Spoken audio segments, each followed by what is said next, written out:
رب اشرح لي صدري ويسر لي امري واحلل عقدة من لساني يفقهوا قولي اللهم ربنا الهمنا رشدنا واعذنا من شرور انفسنا اللهم ارنا الحق حقا وارزقنا اتباعه وارنا الباطل باطلا وارزقنا اجتنابه اللهم وفقنا لما تحب وترضى وتقبل منا فانك خير المتقبلين آمین یا رب العالمین۔ معزز حاضرین اور محترم خواتین، السلام علیکم ورحمۃ اللہ وبرکاتہ۔ آج میں جو بات آپ سے کرنے چلا ہوں، اس سے پہلے بھی اس موضوع پر مختلف حوالوں سے گفتگو ہوئی ہے۔ آج میں جب سوچ رہا تھا تو ایک عجیب بات سامنے آئی۔ کم سے کم میرے بچپن یا نوجوانی کے زمانے تک معاملہ یہ تھا کہ ہم لفظ یہودی کو ایک گالی کے طور پر استعمال کرتے تھے۔ عام طور پر واقفیت بھی نہیں تھی کس بلا کا نام ہے یہودی کسے کہتے، بلکہ جیسے ہماری زبان میں لفظ سور ہے، آدمی بولنا بھی پسند نہیں کرتا، آخر وہ بھی حیوان ہے، اللہ کی مخلوق ہے، پیدا تو اللہ نے کیا ہے لیکن نجس۔ اسی طریقے سے یہودی کا لفظ زبان پر لاتے ہوئے بھی ایک ہچکچاہٹ سی ہوا کرتی تھی۔ آج وہی یہودی دنیا کی ایک بہت بڑی طاقت بن چکا ہے۔ اس وقت کی جو عالمی سیاست ہے در حقیقت اس کے مظاہر کچھ اور ہیں، سامنے کچھ اور آ رہا ہے، لیکن بباطن جو اصل مسئلہ ہے وہ یہود کا ہے۔ اور اب بہت حد تک لوگوں میں آگاہی بھی ہے کہ یہ قوم ہے، ایک نسل ہے۔ ہم یہ تو پڑھتے رہے شروع سے، سورہ فاتحہ کا ترجمہ ہوا یا ذرا سی تفسیر دیکھی، مغضوب علیہم سے مراد یہودی ہیں جن پر غضب ہوا اللہ کا۔ اور ظاہر بات ہے کہ کم سے کم میرے بچپن اور نوجوانی کے دور تک ان کی دنیاوی اعتبار سے کوئی حیثیت نہیں تھی۔ یہ تو 1948 میں اسرائیل کے نام سے ایک ملک وجود میں آیا ہے تب سے، لیکن وہ اسرائیل کے حوالے سے بھی لوگ عام طور پر نہیں سمجھتے تھے کہ یہ یہودی ہے۔ وہ اسرائیل ایک نیا لفظ تھا کہ جو آیا ہے سامنے۔ تو آج میں یہ چاہتا ہوں کہ آپ سوچیں عذرو قرآن یہ کون ہے، ان کا معاملہ کیا ہے، ہمارے ساتھ ان کی نسبت کیا ہے، قرآن مجید نے ان کا جو ذکر کیا ہے وہ کن حوالوں سے کیا ہے۔ یہ بات جان لیجئے کہ یہود یا بنی اسرائیل ہم سے پہلے کی امت مسلمہ تھی۔ جیسے ہم حضرت محمد صلی اللہ علیہ وسلم کے امتی ہیں، یہ حضرت موسیٰ علیہ السلام کے امتی تھے۔ جیسے حضرت محمد صلی اللہ علیہ وسلم حضرت ابراہیم کی نسل سے ہیں، اسی طرح حضرت اسحاق ان کے دوسرے بیٹے، پھر ان کے پوتے یا حضرت اسحاق کے بیٹے یعقوب جن کا لقب تھا اسرائیل۔ اسرائیل کے معنی ہے عبرانی زبان میں عبداللہ۔ تو حضرت یعقوب جو عبداللہ اسرائیل تھے، ان کے 12 بیٹے تھے، وہ بنو اسرائیل کہلائے، اسرائیل کے بیٹے۔ اور ان 12 بیٹوں سے جو پھر قوم ابھری اور لاکھوں لوگ پیدا ہوئے، وہ بنی اسرائیل یا بنو اسرائیل کہلائے۔ تو یہ بنو اسرائیل ایک نسلی قومیت کے اعتبار سے تو یوں سمجھیے کہ حضرت یعقوب کے زمانے سے لے کر اور حضرت موسیٰ علیہ السلام کے زمانے تک بھی موجود تھے، لیکن ان کی حیثیت ایک امت کی نہیں تھی بلکہ ایک قوم کی تھی۔ البتہ ان میں ایک بات تھی جو فضیلت کی تھی پوری دنیا میں، توحید ان کے اندر رچی بسی ہوئی تھی۔ اخلاقی اعتبار سے برائیاں آ گئیں، عمل میں خرابیاں آ گئیں، توحید ایک خدا، بت پرستی سے ہمیشہ یہ مجتنب رہے۔ پھر حضرت موسیٰ علیہ السلام کے زمانے سے انہیں ایک امت کی حیثیت حاصل ہوئی۔ امت بنتی ہے کتاب کی بنیاد پر۔ جب تورات عطا ہوئی انہیں، اب یہ امت بن گئے۔ یہ 1400 قبل مسیح کا واقعہ ہے، حضرت مسیح علیہ السلام سے 1400 برس قبل۔ آج 2000 ہو گئے ہیں حضرت مسیح کے بعد، 2003 میں ہم بیٹھے ہوئے ہیں، تو اس میں 1400 اور ایڈ کیجئے تو 3400 سال قبل آج سے انہیں تورات عطا کی گئی حضرت موسیٰ علیہ السلام کو، اور اس وقت سے یہ امت بن گئے۔ سورہ بنی اسرائیل کی دوسری آیت ہے وَآتَيْنَا مُوسَى الْكِتَابَ وَجَعَلْنَاهُ هُدًى لِبَنِي إِسْرَائِيلَ أَلَّا تَتَّخِذُوا مِن دُونِي وَكِيلًا، اور ہم نے موسیٰ کو کتاب عطا فرمائی اور اسے ہم نے بنی اسرائیل کے لیے ہدایت بنایا۔ اب یہ نوٹ کر لیجئے گا فرق یہیں سے، قرآن ہدی للناس بن کر آیا ہے، پوری نوع انسانی کے لیے ہدایت، اور تورات ہدی لبنی اسرائیل صرف بنی اسرائیل کے لیے ہدایت نامہ تھی۔ یہ ایک فرق کو نوٹ کرتے چلے آئیے۔ بہرحال اس وقت سے یہ امت جو ہے یہ دنیا میں ایک امت مسلمہ کی حیثیت سے قائم رہی۔ ان کا اپنے بارے میں زعم بھی بہت ہو گیا کہ ہم اللہ کے بڑے چہیتے ہیں، لاڈلے ہیں، اور واقعہ یہ ہے کہ ان پر اللہ کا فضل بہت بڑا ہوا ہے، بہت بڑا ہوا ہے، اس میں کوئی شک نہیں۔ حضرت موسیٰ کے ذریعے سے اللہ تعالیٰ نے فرعونیوں کی غلامی سے نجات دلائی۔ بڑے بڑے معجزے جو ہیں، 9 معجزے حضرت موسیٰ کے ذریعے سے دکھائے گئے، اور وہ بھی ابھی ایکسوڈس سے پہلے، مصر سے نکلنے سے قبل۔ اس کے بعد ایک ایک معجزہ، سمندر پھٹ گیا ان کو راستہ دینے کے لیے حضرت موسیٰ کے ایک عصا کے ضرب سے، اسی عصائے موسوی کے ضرب سے ایک چٹان سے 12 چشمے بہہ نکلے، ہر قبیلے کا علیحدہ، تاکہ یہ کہ آپس میں لڑے نہیں۔ قبائلی زندگی تھی، لڑائی ہوتی ہے، پانی پر لڑائی ہوتی تھی، تو ہمارے دیہات میں بھی ہوتی ہے۔ تو اللہ نے 12 چشمے، قد علم کل اناس مشربہم، ہر قوم نے اپنا، ہر قبیلے نے اپنا جو ہے گھاٹ معین کر لیا، ہمیں یہاں سے پانی لینا۔ صحرائے سینا میں انہیں دھوپ کی سختی نے ستایا، فظللنا علیکم الغمام، تو ان کے اوپر جو ہے ایک ابر جو ہے وہ مسلسل چل رہا تھا، جیسے وہ صحرائے سینا میں 6 لاکھ کی تعداد میں ایک قافلہ چل رہا تھا، ایسے ہی ابر چل رہا تھا۔ بھوک لگی تو من و سلوہ، معجزانہ طریقے پر انہیں اللہ تعالیٰ نے غذا دی، پھر انہیں اللہ نے کتاب دی۔ صحرائے سینا میں کوہ طور ہے، وہاں بلا کر اور 40 دن کا ایک چلہ کروا کے، جس میں کہ مسلسل روزہ تھا 40 دن کا، پھر حضرت موسیٰ کو تورات دی گئی، اور تورات سے مراد ہے احکام 10، دی 10 کمانڈمنٹس، جو کہ پتھر کی سلوں کے اوپر کندہ تھے، جو دیے گئے حضرت موسیٰ علیہ السلام کو، اور وہ لے کر آپ آئے۔ یہ امت جو ہے 2 اعتبارات سے قرآن مجید میں ان کا ذکر بہت تفصیل سے آیا۔ ایک تو حدیث نبوی ہے لَتَتَّبِعُنَّ سُنَنَ مَن قَبْلَكُمْ، حضور نے فرمایا کہ اے مسلمانوں، تم بھی انہی لوگوں کے راستوں پر چلو گے جو تم سے پہلے تھے۔ فرمایا یہاں تک کہ اگر وہ گوہ کے بل میں گھسے تھے تو تم بھی گھسو گے، اور اگر ان میں سے کوئی ایسا بدبخت نکلا کہ جس نے اپنی ماں سے زنا کیا تو تم میں بھی کوئی نہ کوئی شقی ایسا ابھرے گا۔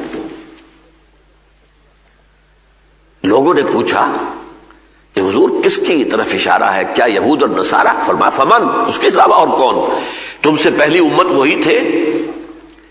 تو واقعہ یہ ہے کہ سورہ بقرہ میں جو 10 رکوع مسلسل آئے ہیں، 5ویں سے لے کر اور 15ویں کے شروع تک، اس میں یہود کی جو گمراہیاں ہیں، عقیدے کی گمراہیاں، عمل کی گمراہیاں، ان سب کو تفصیل سے بیان کیا گیا۔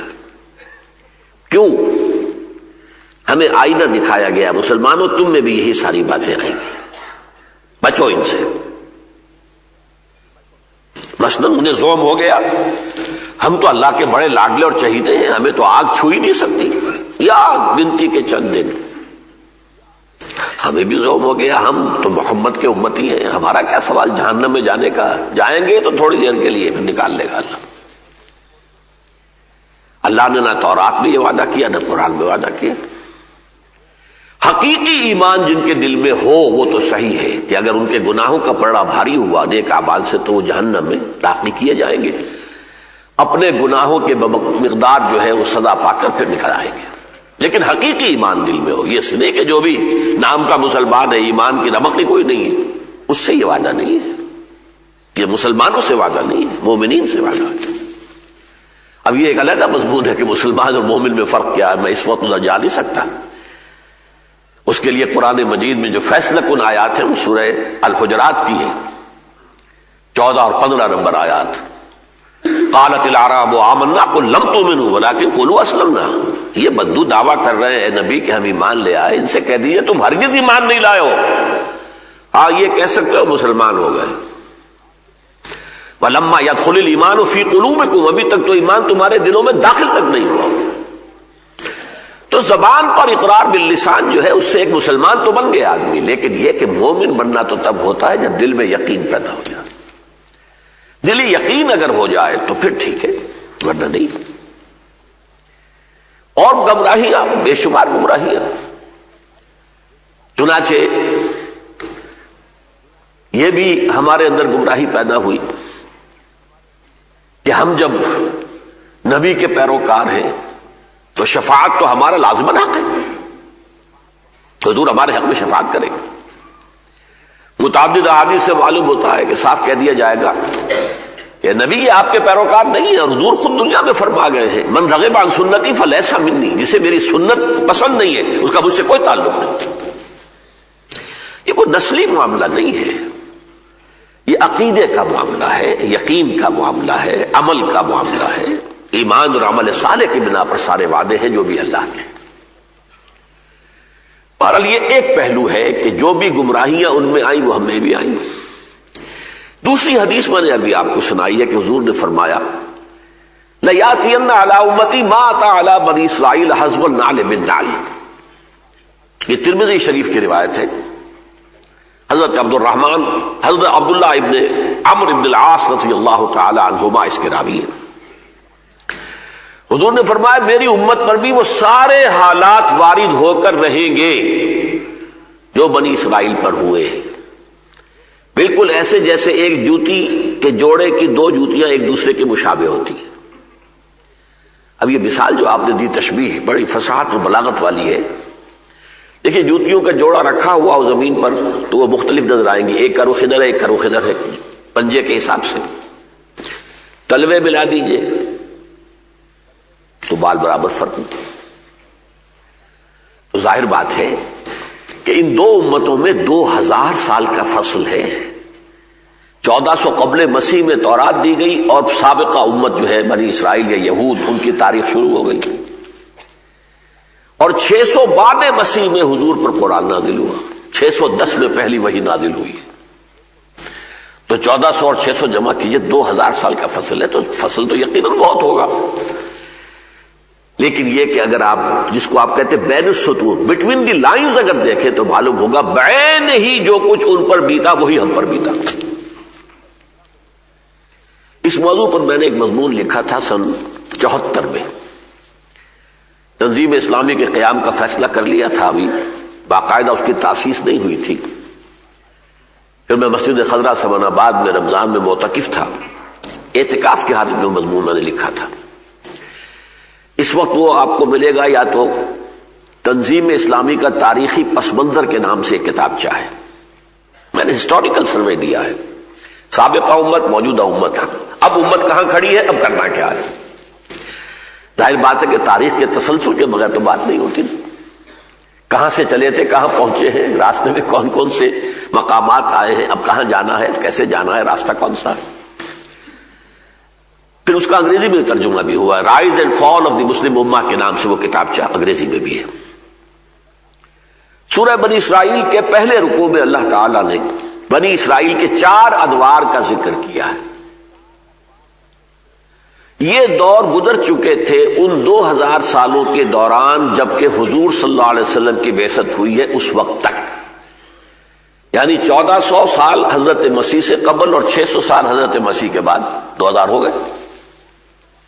اس دوران میں 4 دور گزر چکے تھے، ایک عروج، پھر زوال، پھر عروج، پھر زوال.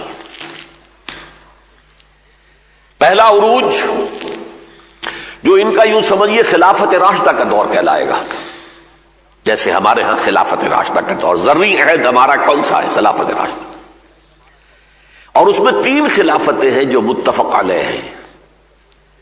ابو بکر، عمر، عثمان. حضرت علی کی خلافت میں اختلاف ہو گیا. پورا عالم اسلام حضرت علی کی خلافت میں نہیں تھا، شام اور مصر باہر رہے تھے. اسی طرح 3 بادشاہوں کا زمانہ ان کا ہے جو عہد زرعی ہے، حضرت طالوت، حضرت داؤد، حضرت سلیمان. بڑی عظیم مملکت ان کی رہی. حضرت سلیمان کے بعد وہ 2 حصوں میں منقسم ہو گئے، 2 بیٹوں نے تقسیم کر لیا. اسرائیل کے نام سے ایک شمالی مملکت بنی اور یہودا جوڈی اس کے نام سے جنوبی مملکت بنی. اسرائیل کا پایا تخت تھا سامریہ، یہودا کا یروشلم، اور حضرت سلیمان علیہ السلام نے یروشلم میں ہیکل تعمیر کیا، مسجد بنائی، لیکن اسے ٹیمپل کہتے ہیں یہ لوگ، ٹیمپل آف سولومن، ہیکل سلیمانی. یہ پہلا عروج کا دور تھا. لیکن حضرت سلیمان کے فوراً بعد زوال کا آغاز ہو گیا، تقسیم ہو گیا تو زوال ہو گیا. پھر ان کے اندر اخلاقی اعتقادی گمراہیاں جو آئی ہیں، دنیا پرستی، شہوت پرستی، نفس پرستی، دولت پرستی، اس کے نتیجے میں البتہ توحید برقرار رہی ان کی، اس میں کوئی شک نہیں. اخلاقی خبریں جو بھی آئی ہیں لیکن توحید قائم رہی. لیکن یہ کہ اللہ تعالیٰ نے ان پر پھر عذاب کے کوڑے برسائے. میں نے آج آپ کو ایک تو وہ آیت سنائی جو قرآن مجید میں صرف سورہ بقرہ میں 2 مرتبہ وارد ہوئی ہے. 6 رکوع کی پہلی آیت بھی یہ ہے اور 15ویں رکوع کی پہلی آیت بھی یہ ہے. یا بنی اسرائیل اذکروا نعمتی التی انعمت علیکم وانی فضلتکم علی العالمین. اے بنی اسرائیل، ذرا میرے اس انعام و اکرام کو یاد کرو جو میں نے تم پر کیا تھا. میں نے تمہیں تمام جہان والوں پر فضیلت دی تھی.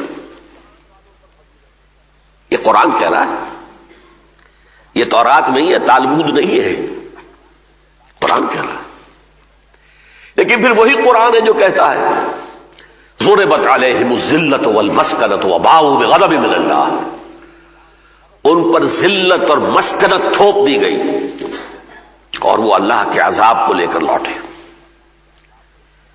یہاں اصل نقطہ کیا ہے کہ کیوں ایک امت محبوب ہوتی ہے اور کیوں ایک امت مغضوب ہو جاتی ہے. وہی امت، اس کو میں بعد میں بیان کروں گا. اس وقت یہ نوٹ کر لیجئے کہ پھر اللہ تعالیٰ کا پہلا عذاب ان پر آیا 700 قبل مسیح میں. اشوریوں نے شمال سے آ کر حملہ کیا اور اسرائیل کی مملکت ختم کر دی. 100 سال بعد 586 قبل مسیح میں مشرق سے بیبیلونیا، یہ اصل میں آج کا عراق ہے، یہ عراق اور اسرائیل کی دشمنی اس وقت سے چلی آ رہی ہے، نوٹ کر لیجیے. حضرت مسیح سے 600 برس قبل 587 قبل مسیح میں بیبیلونیا کا، عراق کا بادشاہ تھا بخت نصر جس کو کہتے ہیں، نبوکڈنصر. اس نے آ کر جو ان کے اوپر عذاب الہی اس کے ہاتھوں آیا، اللہ تعالیٰ کا عذاب تھا اس کے ہاتھوں آیا. لیکن یہ کہ 6 لاکھ اس نے قتل کیے یہودی. 6 لاکھ کو یروشلم کی آبادی کل 12 لاکھ تھی، 6 لاکھ کو وہ کیپٹیو بنا کر لے گیا بیبیلونیا. یروشلم کی ایک اینٹ سلامت نہیں رہی، 2 اینٹیں جڑی نہیں رہی، ہیکل سلیمانی گرا دیا گیا. وہی زمانہ تھا جب حضرت عزیر علیہ السلام نے جب دیکھا اس یروشلم کو تو ان کی زبان پر کیا الفاظ آ گئے تھے؟ انا یحیی ھذہ اللہ بعد موتھا. یہ شہر جس طرح برباد ہوا ہے اب اللہ اسے دوبارہ کیسے آباد کرے گا؟ نبی ہیں اللہ کے عزیر علیہ السلام، لیکن تباہی اس درجے کی تھی، کوئی 2 اینٹیں سلامت نہیں، ہیکل ختم، ایک متنفس نہیں. پھر سورہ بقرہ میں ہے نا فاماتہ اللہ مئۃ عام، اللہ تعالیٰ نے انہیں 100 برس تک کے لیے موت ان پر طاری کر دی. پھر انہیں اٹھایا. میں تفصیل میں نہیں جا سکتا، میں صرف حوالے دے رہا ہوں. سورہ بقرہ ہی میں یہ پوری تفصیل موجود ہے. بہرحال یہ ان پر عذاب الہی کا پہلا دور عروج، دوسرا زوال. زوال کی انتہا 587 قبل مسیح، ہیکل سلیمانی، مسمار، یروشلم ختم، اینٹ سے اینٹ بجا دی گئی جسے کہتے ہیں. اور یہ لے جائے گئے جو بھی بچے کھچے تھے کیپٹیوز کی حیثیت سے، جیسے بھیڑوں بکریوں کے ریوڑ ہانک کے لے جاتے، پیدل چلا کر ان کو لے جایا گیا اور 150 برس یہ رہے ہیں وہاں کیپٹیوٹی میں. یہ ان کی تاریخ ہے. پھر حضرت عزیر علیہ السلام کو اللہ نے مبعوث کیا. ان میں ایک دعوت تجدید ایمان، توبہ، اللہ کی جناب میں توبہ کرو، ہوش میں آؤ، اپنے عمل درست کرو، اپنے اخلاق درست کرو، تو اللہ تعالیٰ تم پر رحم فرما دے گا۔ اس کے نتیجے میں اللہ نے رحم فرمایا۔ سائرس جو سورہ کہف میں جن کا ذکر ہے، ذوالقرنین، یہ ایران کے بادشاہ تھے اور بہت نیک آدمی تھے۔ انہوں نے عراق پر حملہ کیا، بیبلونیا پر، بیبلونیا کی سلطنت کو ختم کیا اور انہیں آزادی دے دی، تم واپس جاؤ، جا کر اپنا شہر جو ہے یروشلم آباد کر لو۔ یہ محسن اعظم ہیں ذوالقرنین یہود کے۔ یہی وجہ ہے کہ یہودیوں نے سکھایا تھا کہ یہ سوال کرو ذرا محمد سے کہ اگر نبی ہے تو بتائیں ذوالقرنین کون تھے اور یہ اصحاب کہف کون تھے۔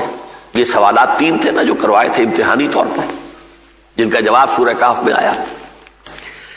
بہرحال اس کے بعد سے ان کا ایک دوسرا دور عروج کا شروع ہوا، یہ واپس آئے، انہوں نے پھر دوبارہ ہیکل سلیمانی جو ہے وہ مسجد تعمیر کی، پھر مکابی پاور، ایک بڑی زبردست سلطنت جو ہے وہ قائم رہی۔ یہ دوسرا عروج ہو گیا، پھر زوال آ گیا، پھر وہی عیش پرستی، وہی نفس پرستی، وہی دولت پرستی، وہی شہوت پرستی، پھر عذاب آیا۔ یہ دوسرا زوال تھا۔ پہلے یونانیوں نے حملہ کیا، سکندر اعظم رونتا ہوا گزر گیا، اس کے بعد اس کا جو بڑا جرنیل تھا سلیوکس، اس کی حکومت قائم رہی۔ وہ ذرا ہٹے تو پھر رومنز آ گئے، انہوں نے پیسا ان کو، یہاں تک کہ سن 70 عیسوی، اب یہ ذہن میں رکھیے، سن 70 عیسوی حضرت عیسیٰ اب آ چکے ہیں، رفع آسمانی ہو چکی ہے ان کی، اس وقت وہاں رومنز کا اقتدار تھا۔ پائلیٹس پونٹس رومن گورنر تھا، جس کے حکم سے بقول ان کے حضرت مسیح کو سولی پر چڑھایا گیا، اس لیے کہ یہودیوں کے علماء نے کہا تھا یہ مرتد ہے، واجب القتل ہے۔ اگرچہ اللہ نے انہیں زندہ آسمان پر اٹھایا، یہ بات دوسری ہے، انہوں نے تو چڑھایا۔ بہرحال سن 70 عیسوی میں انہوں نے ایک بغاوت کی رومیوں کے خلاف، جس کے نتیجے میں ٹائٹس ایک رومن جنرل تھا، اس نے پھر وہی تباہی دوبارہ جو ہے یروشلم کے اوپر آئی اس کے ہاتھوں۔ سن 70 عیسوی دوبارہ یروشلم مسمار، ہیکل سلیمانی مسمار، اور یہودیوں کو نکال دیا گیا فلسطین سے، بھاگ جاؤ یہاں سے، تم نکل جاؤ، تم یہاں نہیں رہ سکتے۔ اس تاریخ سے ان کا دور شروع ہوتا ہے جسے یہ ایکسوڈس کہتے ہیں، ایکسوڈس، ڈایاسپورا، ہمارا دنیا میں منتشر ہو جانے کا دور شروع ہو گیا۔ کچھ ایشیا کے مختلف علاقوں میں آ گئے، کچھ یورپ میں چلے گئے، کوئی افریقہ میں چلے گئے، کوئی کہیں چلا گیا، کوئی کہیں چلا گیا، لیکن یہ کہ فلسطین سے ان کو نکال دیا گیا۔ یہاں سے یوں سمجھیے کہ جو دوسرا دور زوال ہے وہ اپنی انتہا کو پہنچ گیا، اور یہ وقت کیا تھا؟ حضور کی ولادت سے 500 برس قبل۔ حضور کی ولادت 571 عیسوی میں ہوئی ہے اور 70 عیسوی میں یہ ہو چکا تھا، تو حضور کی ولادت سے 500 قبل یہ واقعہ ہوا۔ یہ ڈایاسپورا ان کا جو 70 عیسوی سے چلا تھا، 1917 عیسوی تک چلا ہے۔ 1847 برس ان پر ایسے گزرے ہیں کہ ان کا کوئی عمل دخل فلسطین میں نہیں تھا بالکل۔ یہ میں نے آپ کو یہود کی تاریخ کا اجمالی تجزیہ کیا، جو سورہ بنی اسرائیل کے پہلے رکوع کی 4-5 آیات میں آیا ہے۔ وَقَضَيْنَا إِلَىٰ بَنِي إِسْرَائِيلَ فِي الْكِتَابِ لَتُفْسِدُنَّ فِي الْأَرْضِ مَرَّتَيْنِ وَلَتَعْلُنَّ عُلُوًّا كَبِيرًا۔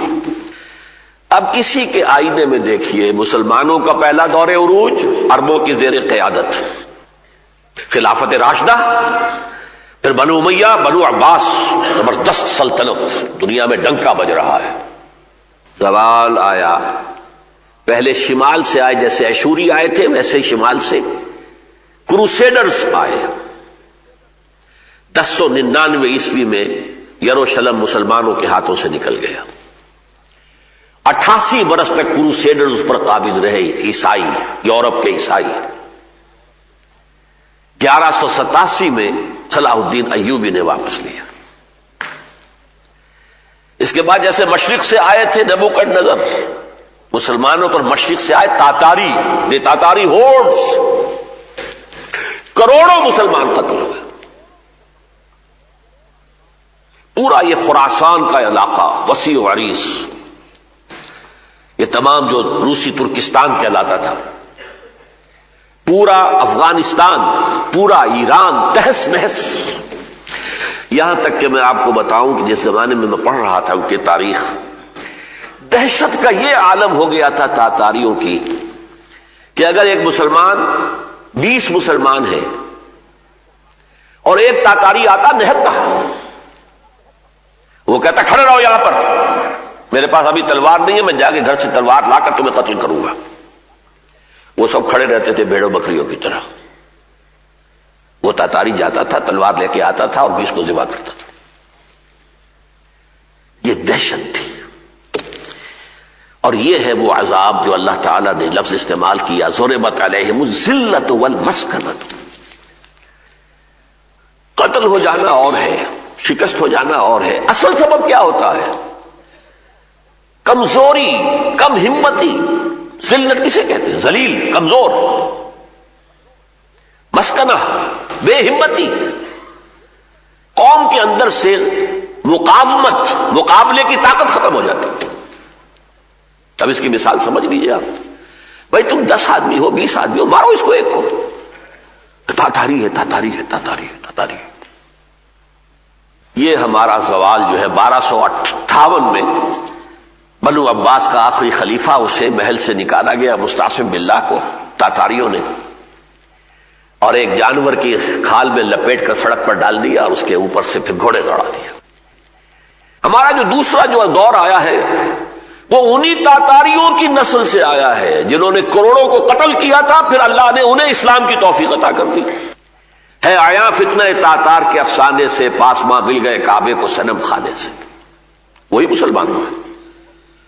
انہی میں مغل بھی تھے، ان میں ترکان صفوی بھی تھے، ترکان عثمانی بھی تھے، دی گریٹ آٹومان امپائر، خلافت بھی ان کے پاس آ گئی 400 برس تک۔ یہ سب کون تھے؟ عرب نہیں تھے، یہ اصل میں ترکس، مغلس، تاتاریس۔ تو عظیم سلطنت دنیا میں قائم ہوئی۔ پھر ہمارا حال وہی ہوا، عیاشیاں، دنیا پرستیاں۔ نتیجہ کیا نکلا؟ پھر ہم پر عذاب آیا یورپین امپیریلزم کا۔ کہیں انگریز آ گیا، کہیں فرانسیسی آ گئے، کہیں اطالوی آ گئے، کہیں ہسپانوی آ گئے، کہیں ولندیزی آ گئے۔ پورا عالم اسلام یورپ کی طاقتوں، جس کو آپ کہتے ہیں یورپین کلونیلزم، قریب۔ اور پچھلی صدی کی پہلی جنگ عظیم کے دوران پھر سلطنت عثمانیہ ختم، نام و نشان مٹ گیا۔ جو 3 بر اعظموں پر محیط تھی، پورا شمالی افریقہ، پورا مغربی ایشیا، پورا مشرقی یورپ، ایک عظیم مملکت، نام و نشان ختم۔ چھوٹا سا ملک ترکی باقی رہ گیا، یا اس کے باقیات الصالحات ہیں، یہ بوسنیا میں ہے، یہ کوسوو میں ہے، یہ میسیڈونیا میں ہے، یہ فلاں ہے، یہ فلاں ہے، یہ اس کے باقیات الصالحات ہیں۔ اس ٹرک ڈومینیشن کے دور کے یہ بچے کچھ اثرات ہیں۔ بلغاریہ میں ہے، یوگوسلاویہ میں ہے، یہ مشرقی یورپ کیونکہ پورا کا پورا ترکوں کے زیر نگین تھا، ان کی عظیم سلطنت اور مملکت۔ یہ 4 دور ہم پر مکمل ہو گئے تھے۔ 5واں دور میں نے آپ کو بتایا کہ یہود کا شروع ہوا پچھلی صدی کے آغاز میں۔ 1897 میں زائنزم کی ایک موومنٹ شروع ہوئی اور پروٹوکولز انہوں نے اپنے معین کیے۔ 20 برس کے اندر اندر انہوں نے اتنا اثر و رسوخ حاصل کر لیا کہ برطانیہ جو اس وقت کی سپر پاور تھی، پوری دنیا کی عظیم ترین مملکت، جس کے بارے میں کہا کرتے تھے، ہم بھی کہتے تھے بچپن میں، جس پر سورج غروب نہیں ہوتا، وہ عظیم سلطنت گریٹ برٹن، اس کے ذریعے سے سند مل گئی یہودی واپس آ کر فلسطین میں آباد ہو سکتے ہیں۔ 1917 کا بالفور ڈکلریشن، یہ آئے کچھ جائز طریقے سے، کچھ ناجائز طریقوں سے، دباؤ ڈال کر دھوس سے، دھن سے، فلسطینیوں سے جو وہاں آباد تھے، ان کی جائیدادیں خریدی، مکان خریدے، ان کے کھیت خریدے، دھن سے اس طرح کہ کہا بھائی تمہارے مکان کی کیا قیمت، کیا مانگتے ہو؟ اس نے کہا 2 لاکھ، 3 لاکھ دیتا ہوں لیکن کل نکل جاؤ یہاں سے۔ پیسہ بے تحاشا تھا، بینکرز کی موومنٹ تھی، پورے یورپ کو جکڑا ہوا تھا اپنے بینکنگ کے نظام کے اندر، زائنسٹ۔ اس کے بعد یوں سمجھیے کہ 31 برس کے بعد 1948 میں اسرائیل قائم ہو گیا۔ اب یہودی دنیا کی سطح پر آیا، ایک مملکت، ایک چھوٹی سی اپنی حکومت۔ یہ ہے وہ معاملہ جس سے کہ آج ہم دو چار ہیں۔ میں نے جو وہ مضمون جس کا میں نے حوالہ دیا جو 74 میں لکھا تھا، میری کچھ خوش فہمی تھی، رجائیت تھی۔ میں نے اس میں لکھا تھا کہ شاید امت مسلمہ کے زوال کے آخری نقطے تک ہم پہنچ چکے ہیں، اب ہمارا عروج شروع ہو جائے گا دوبارہ۔ ایک وقت تھا نا جب کہ حالی نے کہا تھا، اے خاصہ خاصان رسول وقت دعا ہے، امت پہ تیری آ کے عجب وقت پڑا ہے، وہ دین جو بڑی شان سے نکلا تھا وطن سے، پردیس میں وہ آج غریب الغربا ہے۔ پستی کا کوئی حد سے گزرنا دیکھے، اسلام کا گر کر نہ ابھرنا دیکھے، مانے نہ کبھی کہ مد ہے ہر جزر کے بعد دریا کا ہمارے جو اترنا دیکھے۔ لیکن اس کے بعد ایک رینائسنس شروع ہوا، تحریکیں شروع ہوئی، مسجوبی پارٹی انڈونیشیا میں، جماعت اسلامی ہندوستان میں، تبلیغی جماعت ہندوستان میں، فدائیین ایران میں، اخوان المسلمون مصر میں اور عرب میں، اور سعید نورسی کی تحریک ترکی میں وغیرہ وغیرہ۔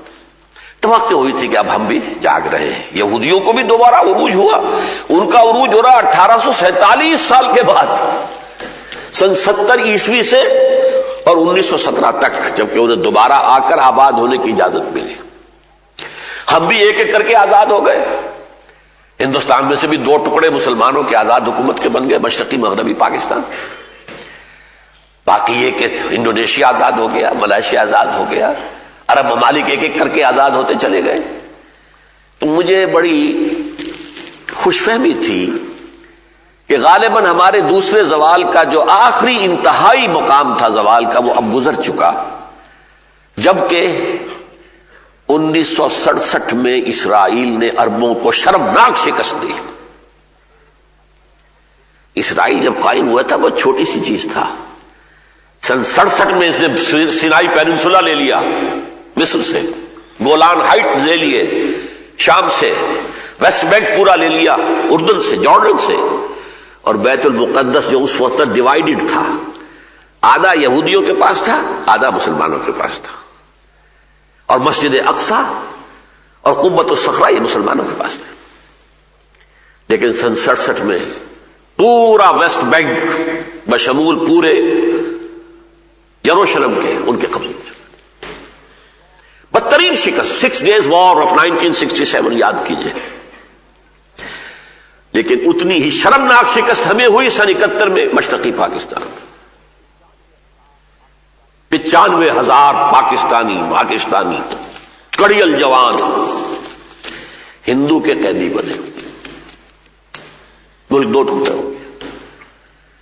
اس کے بعد جو ویو آئی تھی غالباً 74 یا 73 میں، جو وہ ہمارا مسلمان ممالک کا کہ یہ کانفرنس ہوئی تھی لاہور میں، تمام سربراہان مملکت جو تھے مسلمانوں کے جمع ہوئے تھے، اس میں بڑا یوفوریا سا تھا۔ معلوم ہوتا ہے کہ وہ جو اقبال نے بات کہی تھی، شاید اس کا وقت آ گیا ہے کہ کتاب ملت بیضا کی پھر شیرازہ بندی ہے، یہ شاخ ہاشمی کرنے کو ہے پھر برگوبر پیدا۔ لیکن میں افسوس کے ساتھ یہ عرض کر رہا ہوں، سن 74 کی بات کو اب 28 برس ہو گئے، اب میری رائے بدل گئی ہے۔ ہم پر ہمارے زوال کا ابھی آخری نقطہ نہیں آیا۔ بہت بڑی تباہی، بہت بڑی تباہی، بہت بڑی تباہی آ رہی ہے۔ اب یہاں میں وہ نقطہ واضح کر دینا چاہتا ہوں، اللہ تعالیٰ اپنی محبوب امت پر عذاب کیوں بھیجتا ہے؟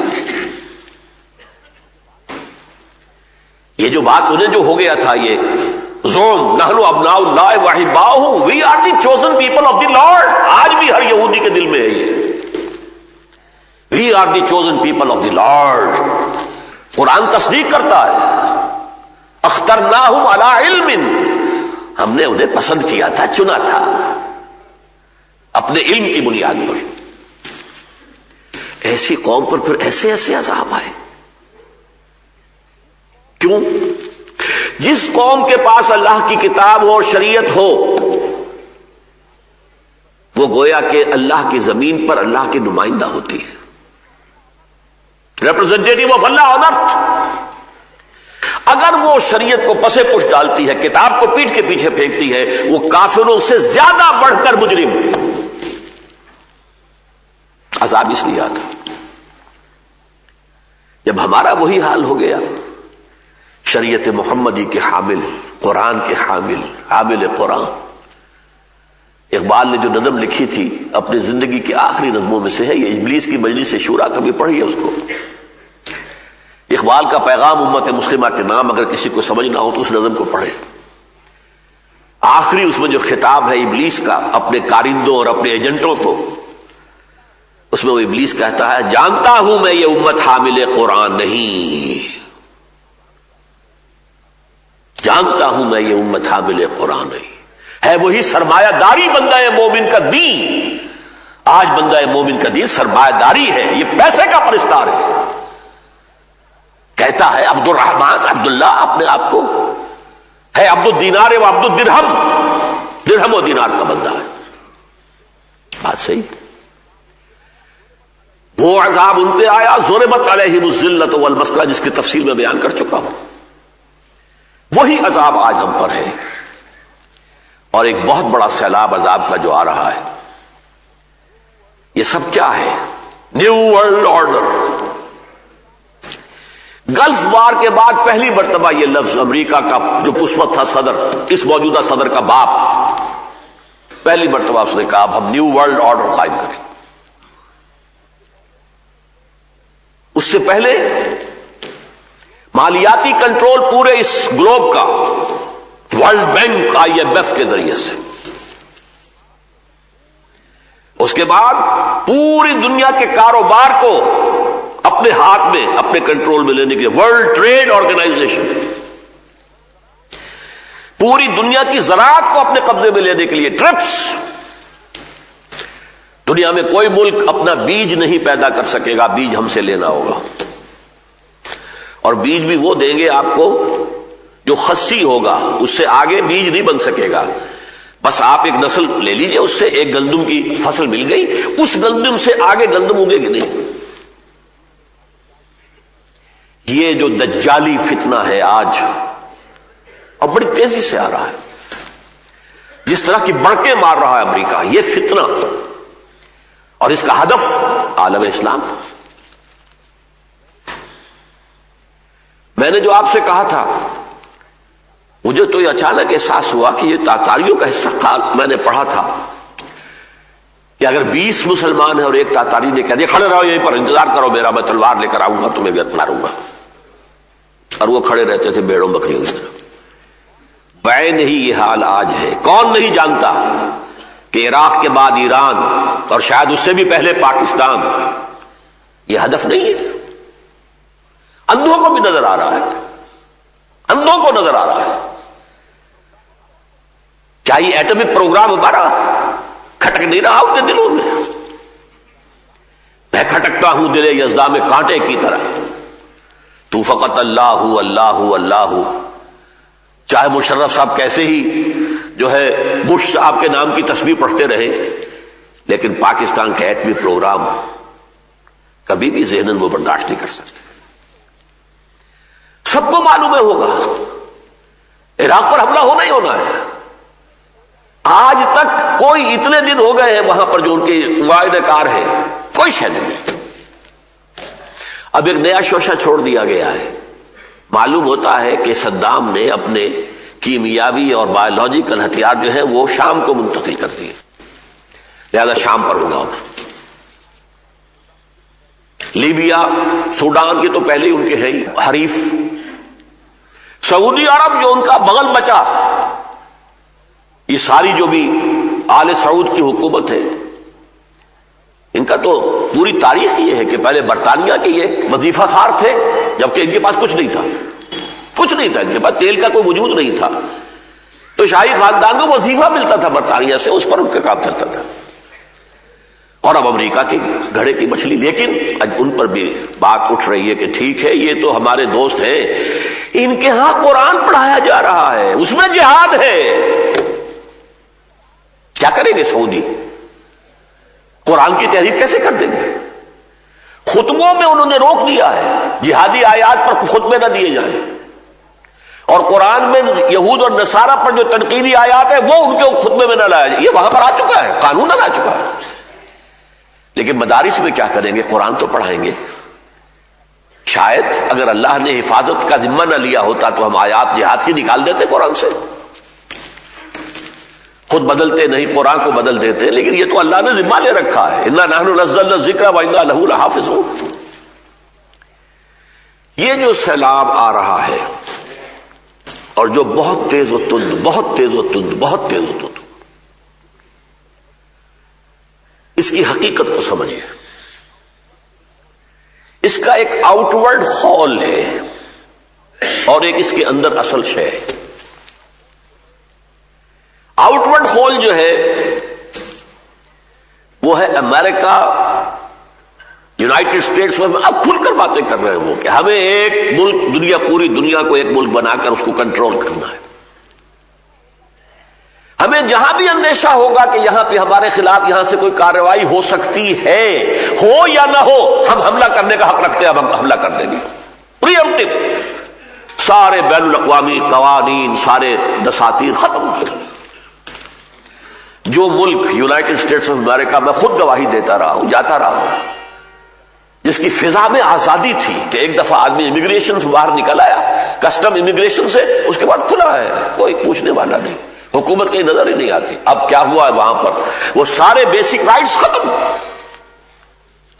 چیخ رہے ہیں امریکی دانشور، چیخ رہے ہیں کیا ہو رہا ہے، کس طرف جا رہے ہیں. ابھی حال ہی میں ایک مضمون مجھے ملا اور میں نے کہا ہے وہاں لاہور میں کہ ندائے خلافت میں اس کا ترجمہ شائع کر دیا جائے.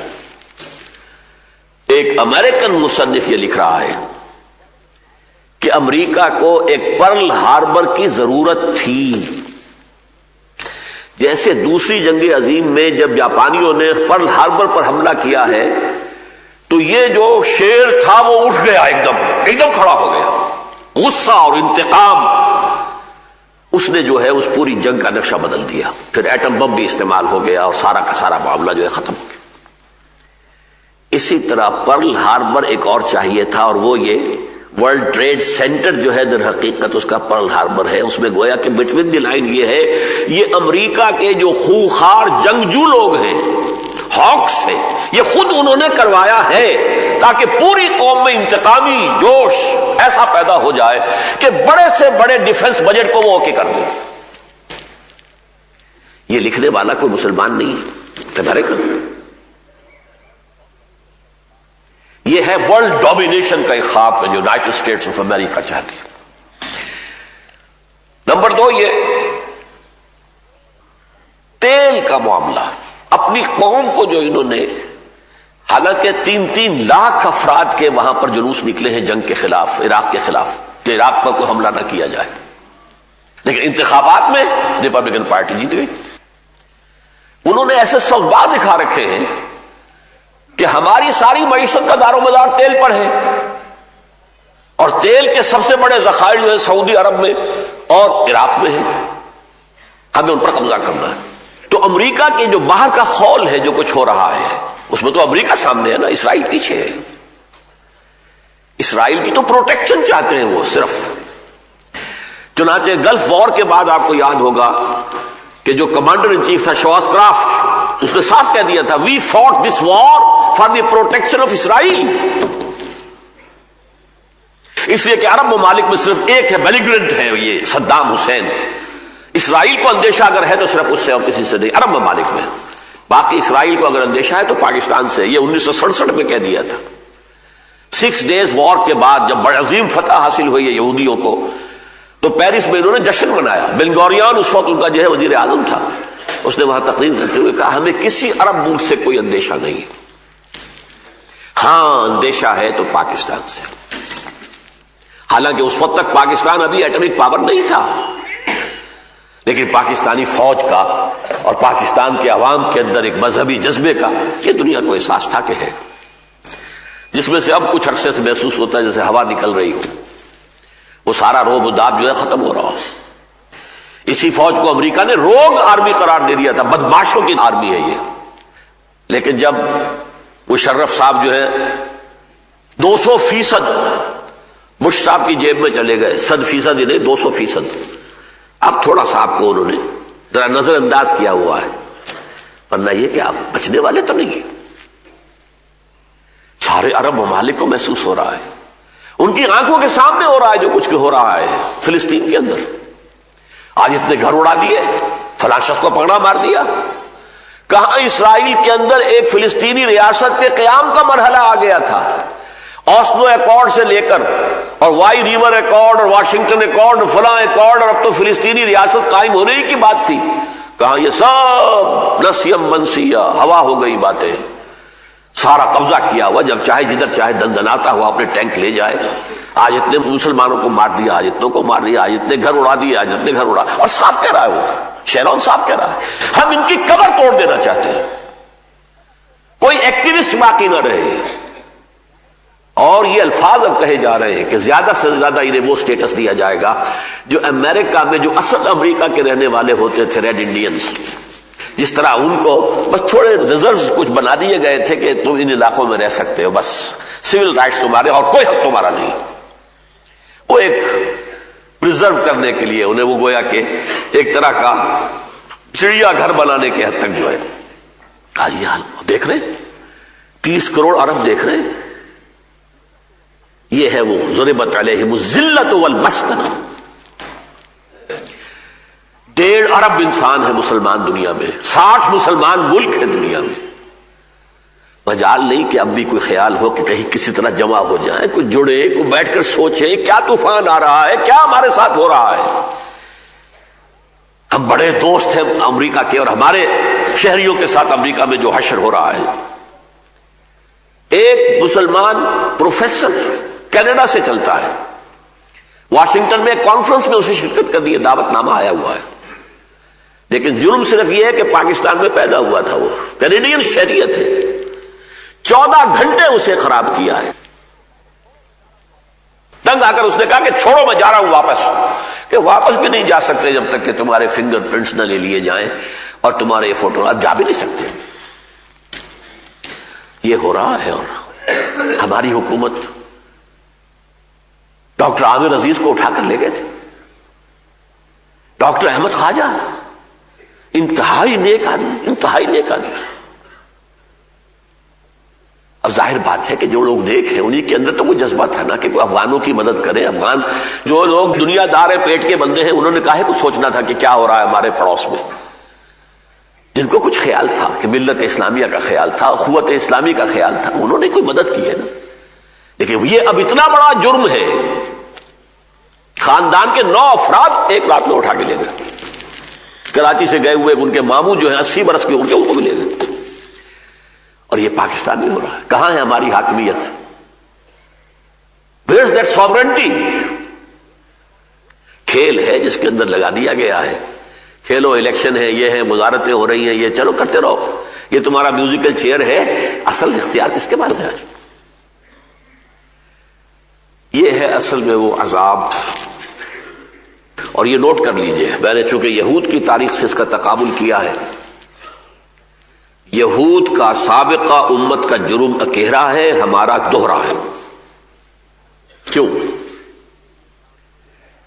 یہود کے ذمے یہ کام نہیں تھا کہ وہ اللہ کی دین بقیہ دنیا تک بھی اس کی دعوت پہنچائے، ان پر صرف یہ تھا کہ عمل کرو، تمہیں جو تورات دی گئی، کتاب دی گئی، اس پر عمل کرو۔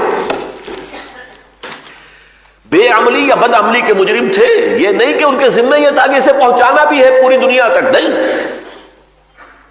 خدل بنی اسرائیل، وہ کتاب بھی دی گئی تھی تو بنی اسرائیل کے لیے دی گئی تھی صرف، یہاں تک کہ عیسیٰ بھی بھیجے گئے تو رسولاً الی بنی اسرائیل، صرف بنی اسرائیل کی طرف رسول بنا کر بھیجے گئے تھے۔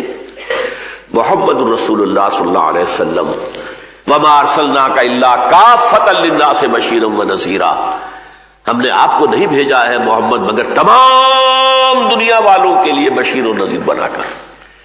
اس امت کے ذمہ یہ تھا کہ تم خیر امت ہو اخرجت للناس، کنتم خیر امت اخرجت للناس تأمرون بالمعروف وتنہون عن المنکر وتؤمنون باللہ. ہمارے ذمہ تو پوری دنیا تک اسلام کو پہنچانا تھا. وجہ یہ کہ ہم نے خود بھی اسلام کا دامن چھوڑ دیا. پوری دنیا میں کوئی ملک نہیں جسے ہم پیش کر سکیں یہ اسلام کی ایک مثال ہے، نمونہ ہے. اور سب سے بڑی بدبختی ہماری، ہم نے ہندوستان کو تقسیم کرایا، بہت خونی لکیر کھنچوائی، لاکھوں آدمی مارے گئے، ہزارہ عصمتیں لوٹی اسلام کے نام پر. وہ اسلام آج تک نہیں ہے. یہ فحاشی پریانی اب اس تیزی سے بڑھ رہی ہے. 33% خواتین یونین کونسل کے لیول کے اوپر بھی لا کر میدان میں بٹھا دی گئی. اور یعنی کا، بے حجابی کا، مخلوط معاشرت کا جو سیلاب ہے یہاں اب آ رہا ہے، کبھی نہیں آیا تھا. پوری دنیا میں کہیں نہیں ہے کہ 33% جو ہے خواتین کے لیے ریزرو ہو، پوری دنیا میں نہیں. بڑے سے بڑے ترقی یافتہ ممالک جو کہلاتے ہیں دعوے دار ہے، کیا امریکہ میں ہے، کیا برطانیہ میں ہے، کہاں ہے؟ کہیں نہیں.